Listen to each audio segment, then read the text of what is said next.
Hello दोस्तों, good morning all of you. Welcome to my YouTube channel. मैं R K. Sir Hindi basic concept के साथ। तो आइए आज हम देखेंगे अर्थ के आधार पर शब्द के भेद। अर्थ के आधार पर शब्द के भेद। तो आप जानते हैं कि अर्थ के आधार पर शब्द के चार भेद होते हैं। अर्थ के आधार पर शब्द के चार भेद होते हैं। पहला आपका एकार्थी शब्द है, दूसरा अनेकार्थी शब्द है, तीसरा आपका पर्यायवाची है और चौथा आपका विपरीतार्थक शब्द है, यानी जिसको विलोम शब्द भी कहते हैं। ठीक है, ये अर्थ के आधार पर शब्द के चार भेद होते हैं। आज चार भेद की परिभाषा और एग्जाम्पल हम देखेंगे। परिभाषा क्या होती है और एग्जाम्पल क्या होता है। तो पहला आपका है एकार्थी शब्द। पहला क्या आपका एकार्थी शब्द। अब एकार्थी शब्द से आपको कुछ पता चल रहा होगा कि अगर हम एकार्थी शब्द की परिभाषा बताएंगे तो एकार्थी शब्द की परिभाषा क्या हो सकती है। एकार्थी मतलब कोई भी शब्द हो उसका केवल एक अर्थ हो।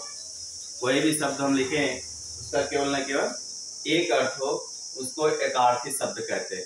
ठीक है, तो आइए परिभाषा लिखते हैं। वे शब्द होते हैं जिनका केवल वे शब्द होते हैं जिनका केवल एक ही अर्थ वे शब्द होते हैं जिनका केवल एक ही अर्थ होता है। उन्हें क्या कहते हैं? एकार्थी शब्द कहते हैं। दूसरी परिभाषा दूसरी तरीके से हम कर सकते हैं, कोई दूसरा भिन्न अर्थ नहीं होता है। दूसरी भाषा में कोई दूसरा भिन्न अर्थ नहीं होता।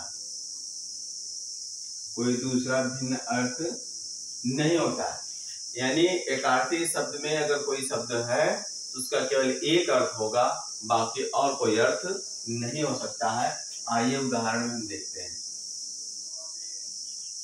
उदाहरण में जैसे हम अहंकार ले लेते हैं। क्या लेते हैं? अहंकार। अब आप बोलो अहंकार का अर्थ क्या होता है? अहंकार का अर्थ घमंड होता है। क्या होता है? घमंड। अहंकार का अर्थ क्या होता है? घमंड। अब देखिए यहाँ अहंकार का और कोई अर्थ नहीं होगा और घमंड का भी अर्थ निकालेंगे तो अहंकार ही होगा और अहंकार का अर्थ निकालेंगे तो घमंड होगा।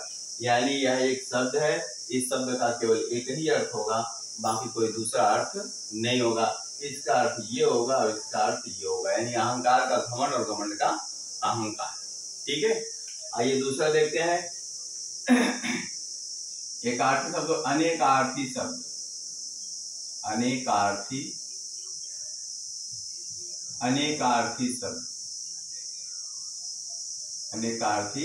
शब्द।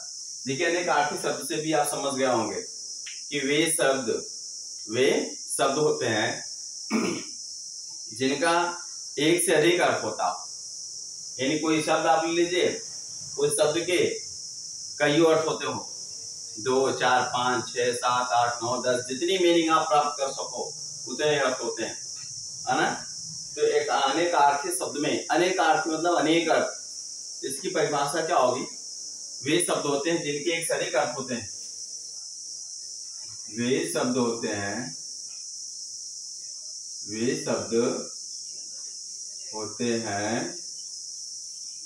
जिनके एक से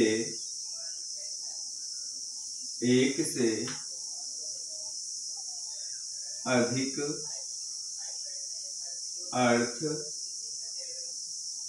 होते हों। उन्हें क्या कहते हैं? अनेकार्थी शब्द कहते हैं। क्या कहते हैं? अनेकार्थी शब्द कहते हैं। एक सिंपल सा उदाहरण हम लेंगे, आइए देखते हैं। अंबर ले लेते हैं। क्या लेंगे? अंबर। क्या लेंगे? अंबर। देखिए अंबर इस तरह से भी राइट कर सकते हैं और इस तरह से भी राइट कर सकते हैं। अब अंबर शब्द है, अंबर शब्द का हमको जो अर्थ निकालना है वो कई अर्थ हो। जैसे अंबर का आकाश हो गया, अमृत हो गया, वस्त्र हो गया। अंबर क्या हो गया? आकाश हो गया, ठीक है, अमृत हो गया, ठीक है, वस्त्र हो गया। ऐसे ढेर सारे एग्जाम्पल होंगे इसके, ठीक है। ऐसे और भी शब्द ले सकते हैं, रात का ले लीजिए, सूर्य का ले लीजिए, पानी का ले लीजिए, है ना।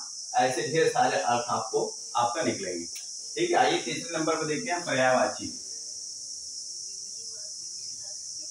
पर्यायवाची आप लोग काफी पढ़े होंगे पर्यायवाची शब्द। पर्यायवाची शब्द आप लोग काफी पढ़े होंगे। पर्यायवाची शब्द किसे कहते हैं, है ना। पर्यायवाची शब्द में क्या होता है, या तो अर्थ समान होते हैं या लगभग लगभग समान होते हैं। पर्यायवाची में क्या होते हैं, जो मेन शब्द होता है हमारा, मेन शब्द का जो अर्थ होता है या तो समान होता है या फिर लगभग लगभग समान होता है, ठीक है ना। तो आइए इसकी परिभाषा देखते हैं। क्या होगी परिभाषा? वे शब्द होते हैं जिनके अर्थ, वे शब्द होते हैं जिनके जिनके अर्थ समान व लगभग लगभग लगभग लगभग समान होते हैं, उसे क्या कहते हैं? पर्यायवाची कहते हैं। क्या कहते हैं? पर्यायवाची कहते हैं। तो समझ गया ना आप? क्या कहते हैं? वे शब्द होते हैं जिनके अर्थ समान व लगभग लगभग समान होते हैं, उसे पर्यायवाची कहते हैं। आइए देख लेते हैं उदाहरण में। जैसे आपका हम पानी ले लेते हैं, क्या लेते हैं? पानी ले लेते हैं। पानी के बाद क्या लेते हैं? आग ले लेते हैं, ठीक है। अब पानी का पर्यायवाची आप सब जानते हैं, कोई ऐसा नहीं जानता। जल हो गया, नीर हो गया, अम्बु हो गया। पानी का क्या होगा? जल हो गया, नीर हो गया, और क्या हो गया? अम्बु हो गया, ठीक है। अब ऐसे रात का है, सभी लोग जानते हैं, अग्नि हो गया, पावक हो गया, हुतासन हो गया। आपका क्या है? आग का अग्नि और पावक, हुतासन, ठीक है। ये रहा आपका पर्यायवाची। अब आप देखेंगे विपरीतार्थक शब्द। क्या बताएंगे? विपरीतार्थक शब्द। विपरीतार्थक शब्द को विलोम शब्द भी कहते हैं। विपरीतार्थक शब्द को विलोम शब्द के नाम से भी जानते हैं, यानी एक शब्द का उल्टा।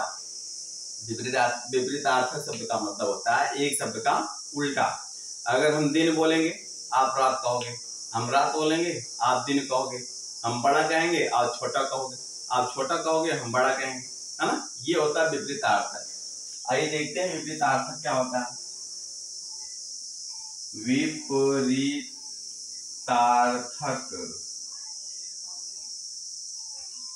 इसको विलोम भी कहते हैं, इसको विलोम भी कहते हैं, है ना। तो विपरीतार्थक शब्द किसे कहते हैं? वे शब्द होते हैं जिनके अर्थ एक दूसरे के विपरीत होते हैं। वे शब्द होते हैं, वे शब्द होते हैं जिनके अर्थ, वे शब्द होते हैं जिनके अर्थ एक दूसरे के विपरीत होते हैं। क्या होते हैं? विपरीत होते हैं। विपरीत होते हैं बोले तो उल्टा होते हैं। आइए उदाहरण देखते हैं। जैसे रात का विपरीत अर्थ क्या होगा?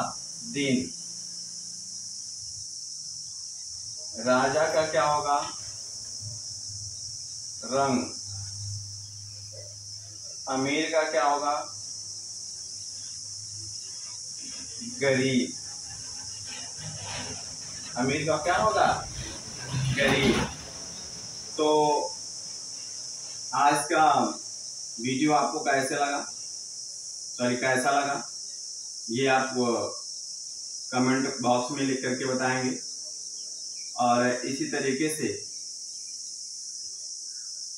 हिंदी का शॉर्टकट या फिर बेसिक कॉन्सेप्ट पाने के लिए अगर हमारे चैनल को सब्सक्राइब नहीं किया तो चैनल को सब्सक्राइब करें, लाइक करें और अपने दोस्तों को शेयर करके बताएं कि फ्यूचर मॉडर्न शिक्षण सेवा संस्थान चैनल पर हर सब्जेक्ट यानी हर एक विषय का बेसिक कॉन्सेप्ट दिया जाता है। ठीक है, तो इसी के साथ आज का क्लास बस इतना ही। एक बार स्क्रीनशॉट आप ले लीजिए ताकि आपको पढ़ने में दिक्कत ना हो। ठीक है, थैंक यू।